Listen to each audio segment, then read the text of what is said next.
Bonjour à tous et bienvenue dans cette vidéo où je suis hyper contente de vous montrer le tarot Lumina qui est édité en anglais chez Rockpool parce que c'est un tarot que j'avais acheté en auto-publié il y a très longtemps et que j'ai beaucoup utilisé et beaucoup aimé aussi. Et ça faisait un petit moment que je ne l'avais pas utilisé. Et donc pour moi, c'est l'occasion de le ressortir. Et puis en faisant une comparaison entre cette édition et cette édition-là, de voir ce qui a été modifié, sachant que je sais qu'il y a eu plusieurs éditions d'auto-publiées et qu'il y a quelques cartes qui doivent être différentes entre ces deux-là, mais on va les découvrir ensemble. Donc à l'époque, il arrivait avec un gros bouquin avec, voilà un titre et puis, une signification droite et une signification inversée. Voilà, je me souviens plus s'il y avait des tirages. Si, il y avait des tirages, voilà, mais qui n'étaient pas, dessinés, mais, explicités, en disant carte 1 c'est ça, carte 2 c'est ça, voilà. Hem, L'explication aussi des différentes, suites et puis voilà. Alors, donc je vais le mettre de côté. Dans cette édition-là, on a une jolie boîte, qui est, avec un aspect un peu arc-en-ciel. C'est une boîte qui est, alors je vous montre, ça c'est les boîtes classiques on va dire, heu, d'oracle. Et puis, pour les boîtes de tarot, je vous ai présenté, voilà. Là, c'est les grosses boîtes que l'on fait en France, pour, les gros coffrets. Là, la boîte, elle est plus petite. Alors, son avantage, c'est qu'elle prend moins de place et puis quand on veut l'emmener, c'est plus sympa d'avoir quelque chose de plus petit. Alors, vous êtes ce que vous recherchez. Hop, on a un livre tout en couleur. Alors ça fait une belle amélioration par rapport à ce que j'ai, parce que moi, le livre, il était en noir et blanc. Et puis, nous avons ici les cartes. Hop. Alors, vous avez aussi le même traitement, on va dire, sur le un peu arc-en-ciel, sur les tranches. Les cartes ont une taille de carte de tarot assez classique, c'est-à-dire, voilà, un peu ce style, oui, je crache tout, je trie et je le redis. Donc, une taille classique de carte de tarot, sachant qu'à l'époque, c'était des grandes cartes qu'il y avait dans le, dans la version, auto-publiée, avec ses avantages et ses inconvénients. C'est-à-dire que c'est moins facile à brasser. Le jeu était assez épais. Voilà, donc c'est pareil, c'était difficile à tenir en main. Là, on a quelque chose qui est super pratique pour faire les tirages et pour mélanger. Alors, je ne vais pas mélanger maintenant, vu que j'ai passé du temps à tout retrier. Alors, on va regarder la comparaison entre les deux tas de cartes. Je vais juste vous montrer à l'intérieur du livre qu'est-ce que l'on a. Donc, une petite introduction, des tirages, hein, la carte du jour, liées aux lunes, tirage sur les lunes, chakras. Qu'est-ce qu'on a? Bah oui, c'est la même chose en fait, hein, avec l'animal, on va dire symbolique de la suite, là, sur les suites, le lien à l'élément, les signes, les traits de personnalité. Voilà, et puis sur les cartes qui sortent à l'envers. Donc ce jeu-là, ce livre, il est fait pour interpréter avec endroit envers. Et donc on va avoir à chaque fois le fou, par exemple ici, un petit texte, donc suivre sa propre voix, et puis un texte d'explication et pour l'endroit et un texte pour l'envers. De ce que je me souviens, le livre était très bien fait. et bah, je vois que c'est, ça a l'air de ressembler à, ce qui était, ce qui a été, publié, je me rappelle plus en quelle année, mais ça fait un paquet de temps. Est-ce qu'il y avait le non, sur les autopubliés, on n'a pas les informations, sur, sur la date. Mais donc voilà, il est assez ancien, peut-être bien 10 ans. Et donc on a ça à chaque fois, vous voyez, on a le nom de la carte, mais avec un titre, et puis on va avoir la même chose. Ces titres-là, ce sont en fait des mots-clés qui permettent de mieux comprendre la carte. Si elle arrive par exemple celle-ci à l'envers, on a une carte, où on va être un peu dégoûté, où on va être déçu, pardon, on va souffrir. Voilà, donc on a cette idée au niveau relationnel.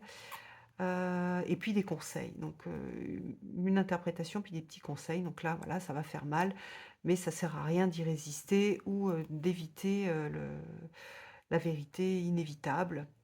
Voilà, la tristesse, c'est une partie naturelle de la croissance. Donc voilà, pratiquez prenez soin de vous, sachez que,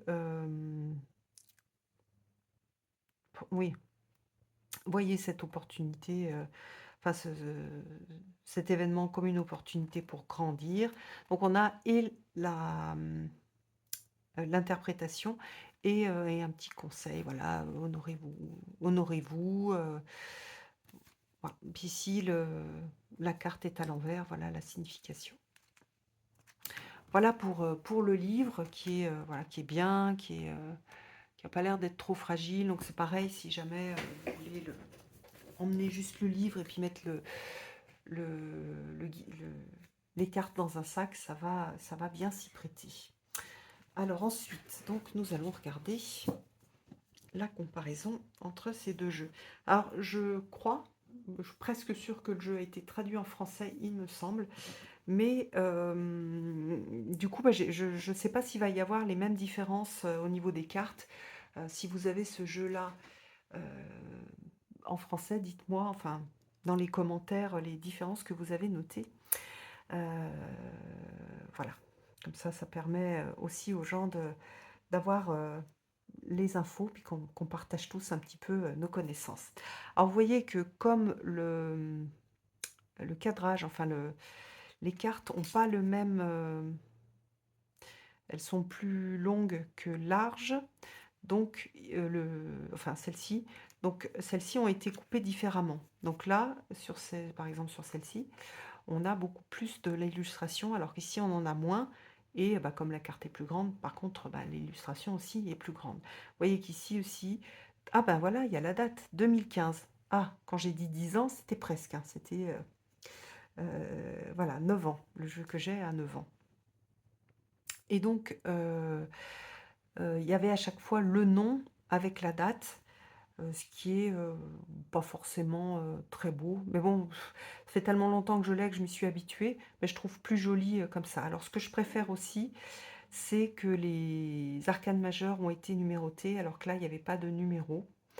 Hem, Moi j'aime bien quand c'est numéroté, heu, voilà.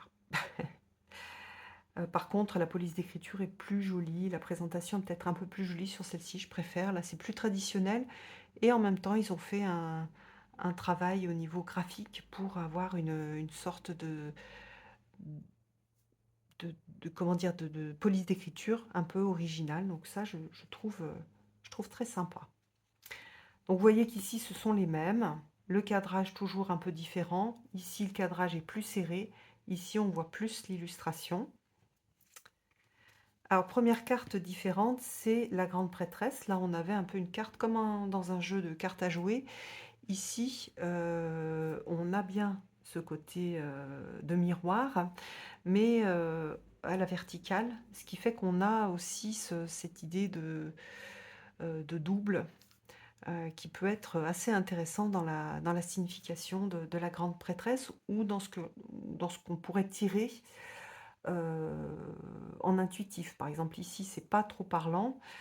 Ici, on a, 2 personnes qui ont l'air d'avoir un certain âge, qui sont un peu en double, donc en fonction soit de nos croyances ou de ce qui peut venir au niveau intuitif, on va avoir des idées d'interprétation. Par exemple, ça peut être le double qui connaît en fait, ce côté, un peu de, notre structure éthérique, notre sagesse intérieure avec, l'idée de la personne qui est plus âgée. Donc c'est, en ça je la trouve plus intéressante que celle-ci. Donc là on a la même impératrice. Celle-ci est jolie parce qu'on a, tout le, comment dire? On va avoir toute l'abeille alors qu'ici elle était coupée. Donc je trouve aussi, bien sympa. Alors l'empereur qui est super beau. Il est beau cet empereur, j'aime beaucoup. Le hiérophante aussi qui est très sympa. Alors attendez, je vais peut-être un petit peu zoomer. Voilà. Voilà, on a aussi un hiérophante qui est intéressant, mais qui est, identique. Les amoureux. Le chariot, j'adore cette carte, elle m'a toujours beaucoup plu. La justice. L'ermite. Alors ce qui est intéressant, c'est que je pense que ce jeu a été fait sur, une période assez longue et on a presque un style un petit peu différent entre, les cartes parfois. Hem, je trouve que par exemple, entre celle-ci et celle-ci, c'est pas tout à fait, il y a quelque chose d'un petit peu plus simple ici. Il y a quelque chose de plus, avec beaucoup plus d'ombre, plus réaliste aussi dans celle-ci. Ah, ça me fait tellement, tellement plaisir de revoir ces cartes. Ah! Là, on voyait pas de visage et ici, on avait un visage, avec les yeux bandés. Intéressant. Et puis c'est pareil, là, on voit plus les planètes, enfin le soleil et la lune. Donc là, on a la même chose, très jolie, force, traditionnelle. Le pendu, c'est pareil, traditionnel, même si on a quelque chose de plus, comment dire? On n'a pas, personne, pendu comme dans le Marseille, mais on a, voilà, quelqu'un qui est quand même pendu par les pieds. Vous voyez qu'ici aussi, on profite plus de ce qui a été, réalisé dans l'illustration que dans la version autopubliée. La mort, la tempérance, hein, vous voyez avec ce côté du feu et de l'eau. Et ce que j'avais pas dit, c'est que qui est intéressant, c'est qu'on a les signes, qui sont associés, alors les signes du zodiaque ou les signes des éléments associés aux cartes qui sont sur la carte. Donc, vous voyez ici. Donc là, on a le diable. Alors ce que j'aime bien dans cette carte, c'est qu'alors on devine une corne, mais on voit pas trop exactement, on voit pas trop ce qu'il y a sur la carte et je trouve intéressant parce qu'on a cette idée aussi de diable qui est pas toujours, qui est un peu caché, qui est pas, que ce soit d'ailleurs, le diable, dans la vision chrétienne ou dans la vision plus païenne, où ici on l'a, hein, qui pourvoit en fait, la vie, et la matérialité, hein. C'est comme s'il apportait c'est lui qui apporte, hein, cette matérialité. Mais on a toujours cette idée d'énergie un peu cachée, c'est-à-dire, le diable qui peut, comme on a dans les expressions ou dans les titres de films, le diable s'habille en Prada ou, ce qu'il y a derrière les apparences, hein, donc, au niveau chrétien comme au niveau, de la matérialité, c'est l'énergie qui crée cette matière et qui est derrière cette matière, donc j'aime beaucoup. J'adore la tour, enfin l'étoile. Vous voyez, on a le signe du Verseau, le signe du Poisson pour la Lune, le Soleil. Alors ça, c'est une carte aussi qui a été modifiée, qui est voilà, elle est différente. J'aime bien les 2. Oui, j'aime beaucoup celle-ci. On a ce côté de lumière aussi dans la nuit qui est super, super intéressant. Et puis, du coup, le signe, il est dans la représentation avec le point et le rond, là. Le jugement et le monde. Alors ensuite, on va aller un petit peu plus vite. Vous voyez l'as de bâton, le 2 de bâton. Alors là, on est plus près d'un on est entre un, comment dire? On n'a pas un rider, avec des personnages sur toutes les cartes. Donc, on est plus près d'un esprit un peu de Marseille. Vous voyez qu'ici, on a des runes, donc il fait assez païen aussi comme jeu. Le 3 de bâton, je sais que c'est vraiment une carte qui m'a beaucoup accompagnée quand j'utilisais ce jeu-là. J'aime énormément cet œil et ces couleurs de l'arc-en-ciel. On a bien cette énergie aussi du 3 de bâton du rider, mais exprimée différemment, avec cette idée de vision. Alors le 4 de bâton, donc là on a plutôt une disposition. Le 5, là, avec la compétition qu'on retrouve avec les cerfs. Le 6, on a là à peu près la même chose. Le 7, on a un beau... zut, comment il s'appelle? Ah, c'est sur le bout de la langue. Bon, bref, l'insecte, un bel insecte. Le 8, le 9, donc vous voyez ici plutôt le 8 de bâton avec cette vitesse. Et vous voyez qu'ici, au lieu d'avoir le 8 et tous les bâtons qui vont dans le même sens, on a toutes ces allumettes qui s'éclairent avec toutes ces idées. Pardon, je vous le remontre. Toutes ces idées qui vont apparaître dans tous les sens, toute cette énergie. On a plutôt une idée d'éclatement, de surplus d'énergie qui est, euh, qui est très en lien avec cette carte. Le 9 est plus difficile, un petit peu à lire, on a plus voilà, on a les pyramides, hem, mais voilà, pourquoi les pyramides? Donc ça moi j'utilise un peu comme à Marseille, hein, celui-ci. Alors ensuite on a le 10 de bâton avec un renard, la jeune fille qui est avec le renard, le cavalier qui a été, modifié, voilà. Moi j'aimais bien celui-là qui faisait un peu gothique, un peu hard rock, je trouvais un petit style sympa. Celui-là, il fait plus magicien, sympa aussi, mais différent. La reine, j'adore ce roi de bâton, je le trouve super classe. Je le trouve vraiment très très classe. Alors maintenant, nous allons passer aux coupes. Donc même chose, le cadrage un peu différent. Le 2 de coupe, donc ça c'est pareil, on est sur quelque chose qui fait plus Marseille. Même si c'est pas la disposition du Marseille, on va avoir un nombre d'éléments, donc de coupes par exemple ici, ou de bâtons comme dans les bâtons, qui vont être disposés avec d'autres éléments. Hein, c'est pas juste on met deux coupes, mais il y a d'autres éléments qui permettent de se lier avec la carte et avec la signification de la carte. Alors j'ai vu que le 3 de coupe avait été modifié. Je ne sais pas pourquoi, peut-être pour que ça ressemble plus à des coupes. Là, elle avait pris les coupes par-dessus, et c'est vrai que les gens ont peut-être pensé que c'était des deniers. Donc là, on a vraiment les libellules. On conserve les libellules, mais avec les trois coupes. Là, on a les quatre. C'est vraiment beau, c'est cette utilisation de taches d'aquarelle, j'aime beaucoup. J'adore ce 5 de coupe avec ce fil rouge qui relie les 5 coupes. Il fait très magique. Le 6, j'ai dit le 6, non, le 5 de coupe, je sais plus ce que je dis. Le 6 de coupe avec cette toile d'araignée, hein, la toile d'araignée des illusions. C'est intéressant.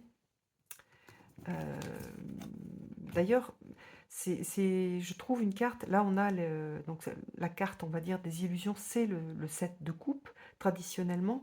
Mais dans cette carte de 6 de coupe, on a cette idée d'être pris dans cette toile. D'ailleurs, je me rappelle plus comment elle l'avait. Euh,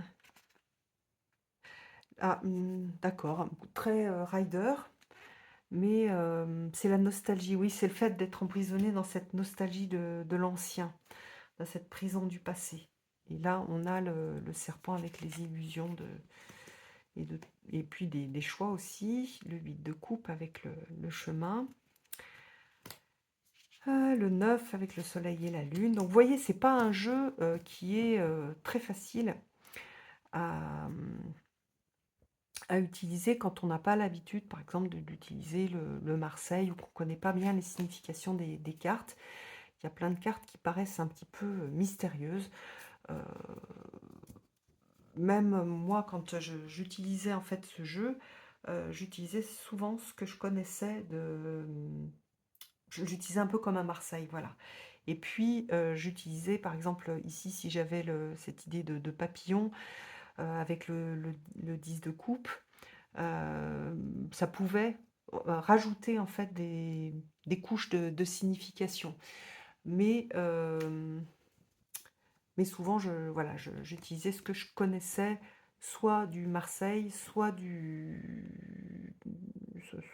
Rider d'ailleurs, plus les quelques symboles qu'il y avait. Donc, c'est aussi pour ça que je l'avais beaucoup utilisé, que j'avais bien aimé, c'est qu'il me laissait pas mal de liberté dans les interprétations, il était moins fermé que le rider. Et je pouvais avoir cette liberté que j'ai aussi souvent quand j'utilise un tarot de Marseille, où ça me laisse quand même pas mal de liberté, et ça laisse de la liberté au niveau intuitif pour accéder aux significations du tirage. Alors, est-ce qu'on a des cartes de cours qui ont été modifiées pour les coupes? Eh bien, on dirait que non. On a les mêmes représentations. Alors après, donc, nous avons l'As, le 2, vous voyez, le 2 d'épée. On voit que ça coule, c'est pas juste des tâches, on a cette idée de difficulté. Dans le 3 d'épée, on a ce cœur qui est représenté par la rose qui saigne. Donc là, il était rouge, le sang, là, il est rose. Voilà, elle a changé un petit peu ses couleurs, d'ailleurs aussi ici. Il y avait ce côté plus sanglant, là. Plus révolutionnaire d'ailleurs, alors qu'ici il est un peu plus doux. Le 4 d'épée, avec ce repos. Vous voyez ici, les épées, ce sont des os. Donc même s'il est simple, je vous recommande, si vous l'avez, de prendre le temps de regarder les illustrations. Voilà, là on a des os sur sur le manche des épées, qui sont d'ailleurs des dagues. Le magnifique 5 d'épée. Alors ça, c'est une de mes cartes préférées. J'adore ce 6 d'épée. Je le trouve magnifique. Je l'aime beaucoup, beaucoup. Ce côté de ciel un peu mystérieux, un peu... ouais, j'aime énormément. Alors le 7, le 8, avec cette petite souris, où on a envie de dire, mais qu'est-ce que tu fais là? Qu'est-ce que tu es en train de faire? Monter là euh, sur les lames, tu vas te couper les pieds. Donc voilà, on a ce côté de... On s'emprisonne soi-même. On a les moyens de s'en sortir. On n'est pas obligé de rester là. Le 9 avec la chauve-souris et les épées. Et puis le 10. Alors j'aime énormément ce 10 parce qu'on a cette idée de souffrance, de faim, presque de mort dans la carte. Et les vautours sont super intéressants parce que ce sont des animaux qui recyclent en fait. Donc ils sont très importants dans le cycle de la vie et de la mort. Donc c'est une carte pour moi qui travaille pas mal avec les animaux, une carte d'espoir. Alors là, on a une jeune femme, la jeune fille, le cavalier, la reine et le roi, qui fait très business. Non, qu'est-ce que vous en pensez? On a ce visage un peu de l'homme intelligent qui peut être avec l'aspect, comment dire? Lumineux de l'intelligence et puis l'aspect sombre aussi, avec cette ombre, enfin cet oiseau qui plane au-dessus de lui. J'aime énormément. Alors j'adore la suite des pentacles, je la trouve ultra belle. Regardez, regardez comme elle est belle cette carte, avec les fleurs, avec la main. Heu, J'aime beaucoup la main, la puissance de la main du fer. Alors là, la coloration a été modifiée. Les 2 sont jolis. Le 3 de pentacle, le 4 avec, cette disposition, hein, qui fait bien, on a les 4 coins, qui sont illustrés. Hem et c'est cette idée d'abeille besogneuse. J'adore ce 5, ça c'est un de mes 5 de pentacle que je préfère avec cette pomme qui a été coupée en 2 et qui est flétrie, heu et qui est vraiment oui, le reflet de ce manque en fait. On va se nourrir de ce qui reste et on manque de quelque chose de frais. Je la trouve, très intéressante dans les tirages, quel que soit d'ailleurs le sujet du tirage. Je trouve que celle-ci est beaucoup plus, elle est beaucoup plus parlante et plus émotionnelle que ce qu'on peut voir dans le rider. Le 6 de pentacle, on a cette interaction, chacun, comment dire, cet aspect presque de solidarité qui est intéressant. Le 7 qui pique, mais avec sa fleur au-dessus. Le 8.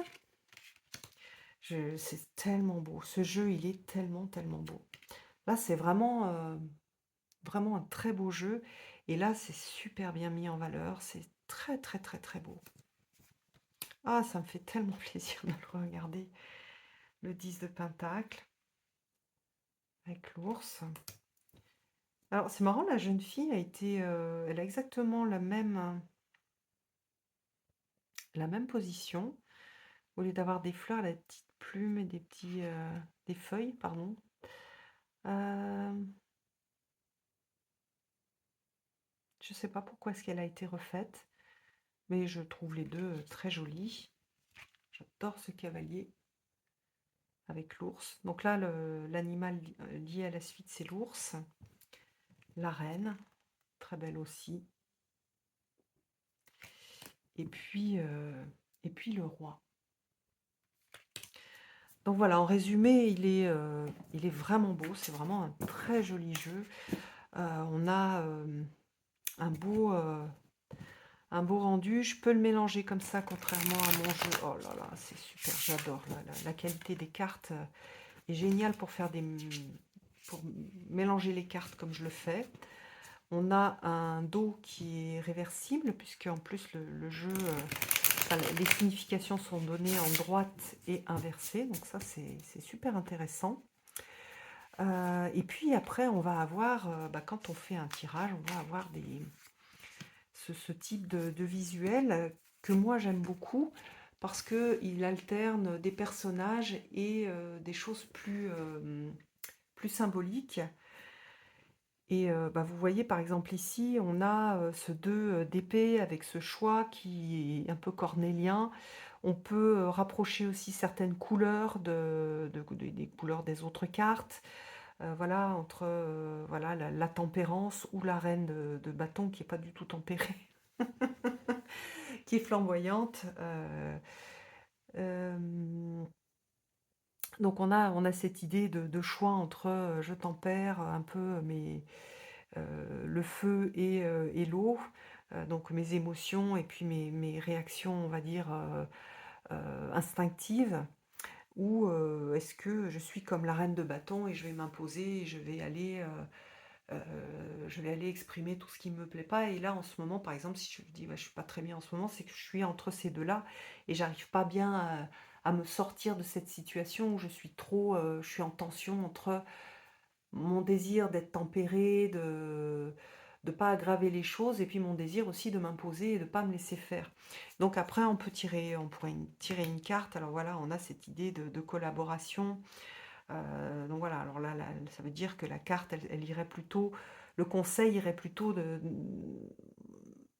vers la tempérance, en fait, avec ce 6 de pentacle. Donc vous voyez, on a des choses qui sont, quand même parlantes avec, là on a le roi de bâton, avec quand on va mélanger, les cartes. On va avoir des tableaux qui vont être, on peut faire un autre exemple, qui vont, exprimer, un certain nombre, de choses. On peut s'aider aussi, bien sûr, du guide. Hein, là, on a le 7 d'épée, par exemple. On se dit, bah, tiens, je ne sais pas trop. Là, j'ai un arcane majeur, donc c'est le fou, c'est euh, comment dire, voilà, l'innocence. Hein, dans ce jeu-là, on a cette idée de plus d'innocence que de folie. Et puis, je vais regarder le 7 de bâton. Alors, si je me dis, bah, tiens, je vois pas trop, qu'est-ce que c'est que ce 7 de bâton, qu'est-ce qu'il signifie, je peux regarder. Alors, 5, 6, 7. N'importe quoi, c'est le 7 d'épée. Hop. Avec cette idée de secret. Donc ça, c'est intéressant, parce que c'est un peu quelque chose de particulier à ce jeu. C'est un aspect de la carte. Donc on a les secrets. Ah, ou c'est le fait de faire... Oui. Donc, alors, est-ce qu'il y a... Oui, il y a peu de description des cartes dans le... C'est ça, j'ai oublié de vous le dire, dans le livre. Donc après, il va falloir comment dire, relier la signification au visuel pour pouvoir apprendre les cartes. Donc là, par exemple, dans le Rider-Waite, on a un personnage qui a volé des épées, donc c'est un peu ça, cette idée de secret, de faire quelque chose par derrière. Et puis, on a là cette idée de bâton avec une idée de regarder et de concevoir un plan où on peut regarder aussi ce qu'elle elle avait noté. Hop. Hop, hop, hop, hop. Step outside your comfort zone. Donc oui, on a cette idée d'aller en dehors de sa zone de confort, de regarder vers l'extérieur, pas rester dans son monde intérieur. Donc peut-être cette idée